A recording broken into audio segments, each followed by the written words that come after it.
Bora falar sobre o 7º episódio de Demolidor Renascido. E aí, seus geeks, tudo certo? Eu sou o Marcos Veloso e nesta semana nós tivemos um episódio extremamente visceral de Demolidor Renascido, Daredevil Born Again, né, a série Demolidor do Disney Plus. E bora falar desse episódio que entregou muita ação, muito sangue, muita situação mais 18 do jeito que eles estavam prometendo. Foi um episódio realmente que tem momentos difíceis de se olhar, né? E vamos falar aqui dos detalhes desse episódio, mas antes tenho que avisar vocês que tem spoiler. Se você ainda não viu o episódio 7 da série, vai lá no Disney Plus, assiste e depois volta pra cá. Bom, então vamos começar com a cena de antes da abertura, porque mostra o Fisk tomando conhecimento de que o Mills deixou uma pessoa viva, né? Então o Mills, ele estava aí, conseguiu matar a maior galera, a gente falou na semana passada, acho que 60 pessoas sem que a polícia tivesse conhecimento de que ele estava agindo em Nova York, né? Só que agora ele deixou uma pessoa viva porque o Demolidor interferiu. Essa pessoa é Angela Del Toro. Só que eles nos deram uma informação e eu e meu irmão ali, a gente até pausou o episódio para pesquisar, né? Um dos funcionários ali do Fisk, ele fala, ela perdeu mais ou menos 2,5 litros de sangue. A gente pesquisou que uma pessoa de 36 quilos tem 2,650 litros de sangue. A Angela Del Toro, que é a pessoa que perdeu supostamente 2,5 litros de sangue, ela é uma criança, ela é bem baixinha. Ela não deve ter mais de 36 quilos. Então, ela teria perdido, sei lá, quase mais de 95% do sangue do corpo dela. Não perdeu tudo aquilo, porque senão ela morreria, porque a gente pesquisou também a quantidade de sangue que a pessoa aguenta. Até 2/3 de sangue. Você consegue sobreviver, não é certeza que você vai sobreviver. Quando você perde 30%, você apaga. Tá? Então tudo bem, ela desmaiou, tudo mais, mas assim, ela deve ter perdido menos que isso, talvez ali uns 2 litros, né? 2,5 litros é muita coisa para uma pessoa do tamanho dela, mas aí tudo bem, né? E aí o Wilson Fisk, ele toma conhecimento de que ela ficou viva, ele quer saber mais sobre ela, mas quando ele descobre por que ela ficou viva, aí ele fica um pouco tenso, porque ele descobre que o Demolidor está de volta um ano depois, né? Ele estava meio na paz, servindo como prefeito e tudo mais, mas agora ele tem o seu maior inimigo de volta. E é legal a gente ver a reação do Fisk com tudo isso, porque a gente vê que desde o começo, lá da época da Netflix, com ele fazendo todas as coisas que ele fazia criminalmente, com ele se escondendo da polícia e tudo mais, ele sempre acreditou, e ele mostra, na série da Netflix ele mostra também isso, mas aqui ele coloca em palavras, né? Ele sempre acreditou que o que ele estava fazendo é correto, que as pessoas que estavam ajudando ele, seja as pessoas lá que estavam nos empregos mais baixos de todo o comércio, de todo o negócio que ele criou, ou as pessoas que estavam lá no alto, no topo com ele, todas as pessoas tinham coragem suficiente para quebrar as leis pensando no melhor para Nova York. Então na cabeça dele era isso que estava acontecendo nos negócios dele. Todo mundo que estava ali estava sendo corajoso o suficiente para salvar Nova York, quebrando as regras. E o Demolidor é o cara fantasiado de demônio que ele cita, que só estava ali para espancar essas pessoas merecedoras de glória, né? Então ele realmente vê o Demolidor como um vilão cruel que mata, que bate em pessoas inocentes, enquanto ele se vê como aquele que estava disposto a enfrentar tudo pelo bem da cidade, não só agora como prefeito, mas desde muito tempo, desde quando ele era apenas um criminoso fazendo todos aqueles negócios e enriquecendo muito às custas de tráfico e de todas as outras coisas que ele fazia em Nova York. Aquele negócio, né, gente? O vilão sempre vai achar que é o mocinho. E aqui o Fisk coloca também isso em palavras. Uma outra coisa interessante é que no começo da série os ternos dele estavam sobrando, o Matt chegou a comentar que ele estava mais magro, e a gente vê que ele está ganhando peso, ganhando força ao longo dos episódios. No episódio da semana passada, o terno dele rasga quando ele vai colocar, ele tá ficando mais forte, e aqui você pode ver no rosto dele que ele tá mais corado, né? Lá no começo da série, com aquele terno cinza, ele tava com a cara meio abaixada assim, e agora ele já tá com uma expressão mais forte, mais saudável também. E aí nós temos as confirmações de coisas que a gente já vem falando desde o começo, por isso que eu falo que é bom assistirem as nossas análises aqui, porque ó, primeiro, Heather Glenn seria a vítima final do Mills, e o Mills era aquele maluco que foi conversar com ela lá na sessão de autógrafo do livro dela, né? Então, aquele cara, ele tinha muita cara de psicopata mesmo, era meio perigoso, dava medo de ver o jeito que ele olhava pra ela, o jeito que ele se portava na fila. Eu já falei disso nos outros vídeos e aqui se confirmou, né? Até porque não iam colocar um ator daquele tamanho pra não ser este personagem. E assim, o Mills foi um vilão incrível, entregou demais em termos de susto não de jumpscare, de medo, de pavor, de tensão. As cenas que ele aparece dão medo, você vê ali uma pessoa realmente cruel, realmente assustadora. Como eu já disse no outro vídeo também, o vilão mais cruel que o Demolidor do Charlie Cox já enfrentou.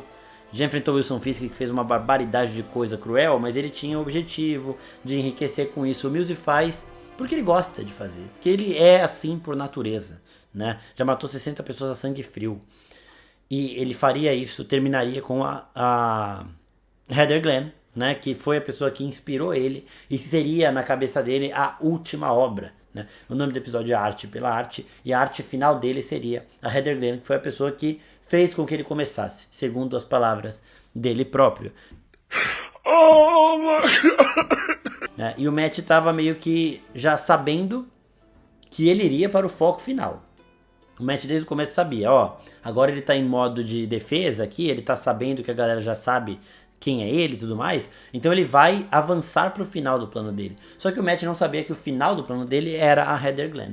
E quando o Matt invade lá o covil dele e acha as pinturas, ele descobre e vai correndo pro escritório dela. No momento da conversa deles ali, da Heather com o Mills, na consulta, né? É uma parada muito tensa, porque ao mesmo tempo que o Fisk vai tomando conhecimento de informações pessoais sobre ele, ele vai contando essas informações pra Heather. Se não estava claro ainda que era a mesma pessoa, que esse cara era o Mills, foi ficando claro para as pessoas ao longo da cena ali.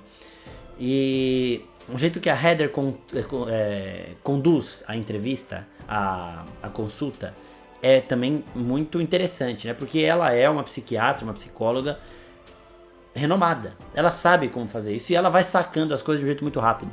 Porque ela entende muito da mente das pessoas e ela vai entendendo o que está acontecendo ali, né? Só que ela vai tentando disfarçar justamente por saber que demonstrar fisicamente, fazer careta, alguma coisa, faria com que ele entrasse também no modo de ataque e apressasse as coisas que ele estava fazendo. Ela tentou se manter fria ali na medida do possível, mas não conseguiu, porque numa situação daquela ninguém espera passar por isso. O que me surpreendeu foi ela, uma psicóloga, psiquiatra de renome desse nível. Não tem ninguém ali no consultório, não tem uma secretária, não tem um segurança, não tem nada ali. Ninguém pra pensar, putz, já passou de 1 hora a consulta do cara. Putz, tá tendo a gritaria. Putz, teve um estrondo aqui, deixa eu ver o que tá acontecendo. Isso aí me soa um pouco estranho, mas tudo bem, né? A gente releva. A gente viu que ela limpou o escritório dela pra receber o Fisk e a Vanessa. Aí tudo bem, porque são pessoas públicas, né? Então ninguém pode vê-los ali. Isso é uma coisa. Agora o cara é um paciente normal. Não sei porque que tava vazio ali. Mas, beleza, passou esse momento de descrença aí pra acontecer a situação. A gente até acaba aceitando. E aí o Matt chega no momento final, só que uma coisa antes também, é que assim, ela desmaiou muito mais rápido do que a Angela Del Toro, que é bem menorzinha que ela. Mas o da Angela, ele tava com muito mais calma também. E ele gosta de apreciar essas presas dele, né? Porque ele é um psicopata, ele é um maluco. Então ele ia tirando sangue de pouquinho em pouquinho. Com a Heather ele tava com pressa. Então ele corta a veia dela. Essa foi a cena que eu não consegui olhar, né? Meu irmão falou que ele olhou tudo, mas eu não consegui ver se ele tava olhando mesmo ou não, porque eu tava de cara fechada. Tava com o olho tampado. Mas realmente eles vão mostrando o cara cortando a veia dela e assim, ele cortou na parte que sai mais, então começou a jorrar ali. E o sangue dela acabou muito mais rápido do que o da Angela por conta do método de extração que ele tava usando ali. Foi um negócio bizarro. E aí o Demolidor chega na hora, no momento final, como sempre, né? Mas aqui desesperado, porque o Matt sabia que o amor da vida dele ali, nesse momento, pelo menos que o Matt é um mulherengo do caralho, estava em risco, né? E aí começa uma luta insana. Foi absurdo. Essa luta foi bizarra. Foi melhor do que a do episódio passado. Porque tem um momento que o Mills ele tá decidido a matar a Heather de qualquer jeito, né? Então ele sabe que ele vai ser preso, que provavelmente ele vai morrer, só que ele quer matar a Heather antes. Então ele derruba o Demolidor e vai correndo pra cima dela. E eu falei, puta, agora ela vai morrer. Eu tinha certeza que isso ia acontecer. Não aconteceu, ainda bem. E aí o Matt joga o bastão dele e perfura o Mills e o sangue jorra assim. Isso foi muito... Ele pintou, sabe? Ele pintou a sala ali com o sangue do Mills. E o Mills todo ensanguentado ainda tentando lutar. E é um negócio assim, muito que se... Caralho, vai. E aí a cena entrega tudo o que ela precisava entregar. Só uma coisa antes disso, que nós temos um corte e uma mudança que também fez eu sentir um frio na barriga de medo. Que é do momento em que o cara tava como paciente, se revelando como Mills. Aí a gente tem a corte da cena, tem ele cortando ela e depois ele volta já com a máscara. A presença que o Mills passa com a máscara é muito assustadora. Realmente dá um frio na espinha. Faz a gente arrepiar um pouco. Quando ele aparece com a máscara, essa aura, essa essência, essa presença que ele tem é muito chocante. Tá? Então palmas também pro ator, pra direção, pra todo mundo, pra forma que eles construíram o Mills, que foi um negócio excepcional. Aí o Matthew consegue salvar a Heather, né? Ele se desespera, ele acaba falando o nome dela, ela depois escuta, né? Ela não sabe que ele é o Demolidor. Mas ele conseguiu estancar o sangramento, então ele estabilizou a Heather e foi embora para não ser pego pela polícia, pela força-tarefa do Wilson Fisk, né? Tanto que o Cole depois chega lá e fala: alguém estabilizou a vítima. Foi o Matt que salvou a Heather ali, porque se ele vai embora e deixar ela sangrando do jeito que ela estava sangrando, ela teria morrido. Tá? E aí beleza. Aí o Fisk, claro, vai pegar os méritos da captura do Mills pra ele, né? E a força-tarefa dele passa o recado para todos os mascarados. Naquele momento, o Matt estava vendo, e o Fisk sabia que o Matt estava assistindo e que o Demolidor voltou. Ele fala: mascarado não tem vez aqui, e eles mostram a máscara do Mills ali. Isso foi uma mensagem passada de uma forma bem forte, né? E foi uma cena impactante também. Imagina você na sua cidade, com um serial killer ali, o serial killer usa uma máscara, ele é pego e a polícia bota a máscara dele assim em rede nacional, tá ligado? Um negócio assustador, mas passa o recado para qualquer um que pensar em fazer alguma merda em Nova York e para os vigilantes também. No caso, eu não sei se todos os vigilantes vão entender esse recado como uma indireta para eles, mas o Matt Murdock vai, o Justiceiro vai e alguns outros que já conhecem o Wilson Fisk também vão. E nós temos uma outra situação acontecendo no episódio. O Wilson Fisk está aí sendo ameaçado pelos seus subalternos aí do mundo do crime. A galera que não gosta dele como prefeito. E mais especificamente o Luca, que tá causando desde o começo, que tá devendo dinheiro e não quer pagar, que foi ameaçar o Fisk lá na prefeitura. O cara continua mais ousado do que nunca. E aí ele chega pra falar com a Vanessa, né? E ele fala pra Vanessa: ó, se você quiser, era melhor quando você tava no comando, se você quiser, tá na hora da gente mudar essa ordem aí. Então é só você me ligar, porque se quiser a gente faz as coisas juntos, se não, a gente faz separado, eu vou fazer do meu jeito. Então ele meio que ameaça ela, mas dá ela a chance de se juntar a ele. E ela vai pra casa pensar. Gente, é óbvio que ela escolheu o lado do Fisk. Ela conhece o marido que ela tem. Ela sabe que mesmo se ela tentasse trair ele, ele não seria pego. E ele ia matá-la depois. E ela ama ele, ela confia nele. Então ela escolheu o Fisk e ela contou pro Fisk que ele tava indo lá. Eu vi gente no Twitter falando: nossa, o Fisk agora vai querer matar a Vanessa porque ela traiu ele. Ela não traiu ele. E assim, se não fosse claro o suficiente o Fisk ter um cara no canto ali esperando ele comer, armado com uma arma com silenciador esperando o maluco chegar, ele ainda fala, depois que o Luca foi morto, liga pra Vanessa e pergunta pra ela se ela quer que eu leve comida pra casa. A Vanessa avisou o Luca que o Fisk estava sozinho porque era uma emboscada pro Luca. E o Fisk sabia disso tudo. Então ela chegou primeiro, não mostrou em tela porque não precisa mostrar, gente. Tá nas entrelinhas e tá meio óbvio, isso aí foi meio óbvio. Acho que todo mundo entendeu, a maioria entendeu. Eu vi gente no Twitter lá que não entendeu, mas aí também é que não presta muita atenção. Ela falou com o Fisk antes: olha, o Luca tá querendo te trair, me chamou pro lado dele, ele tá acreditando em mim. E se você quiser a gente resolve isso agora. E o Fisk falou: tá bom, fala pra ele que eu vou estar comendo sozinho lá. Quando ele chegar lá, vou estar esperando, eu mato ele, pronto, acabou. E foi isso que aconteceu, pronto, acabou. A Vanessa nunca traiu o Fisk e nem pensou em trair ele, né? O Luca foi inocente demais. Primeiro, por acreditar que a Vanessa trairia o marido dela. Segundo, por acreditar que o Fisk realmente estaria sozinho. E terceiro, por acreditar que se o Fisk estivesse sozinho, ele estaria comendo de costas para a porta, tá? Então ele completou aí, errou 3 vezes, pede música no Fantástico aí, pronto, porque ele mereceu isso que estava acontecendo. E agora vamos falar, antes de encerrar também, de Bibi Urick, né? Que é a sobrinha do Ben Urich, a jornalista que acabou prejudicando o Fisk lá com aquela matéria do lixão e tudo mais, que ela descobriu do funcionário dele que tava bêbado e acabou falando. E aqui ele reverte a situação e fala pra ela: ó, você publicou aí, quer publicar que o Demolidor que salvou a Heather Glenn, que pegou o Mills, mas você vai publicar que foi a força-tarefa do Fisk. E aí ela fica meio: você tá me ameaçando? Ele: não, eu tô te dando uma oportunidade. Porque assim, ela tá sozinha, ela tem o blog dela ali. Então ela não tem. Uma Karen Page aí resolveria isso. Eu tô ficando muito puto com o que eles estão fazendo com a Karen Page, que eles simplesmente cagaram pra existência dela, né? Eles fingem que ela não existe. E aí a Bibi Urick, ela fica meio contra a parede, né? Ela já ferrou com o Fisk uma vez. Se ela ferrar de novo, ela vai entrar na mira dele de um jeito que ela não quer entrar, né? E ela entende isso. E ela acaba saindo da ética jornalística dela e indo para um lado mais corporativo da coisa.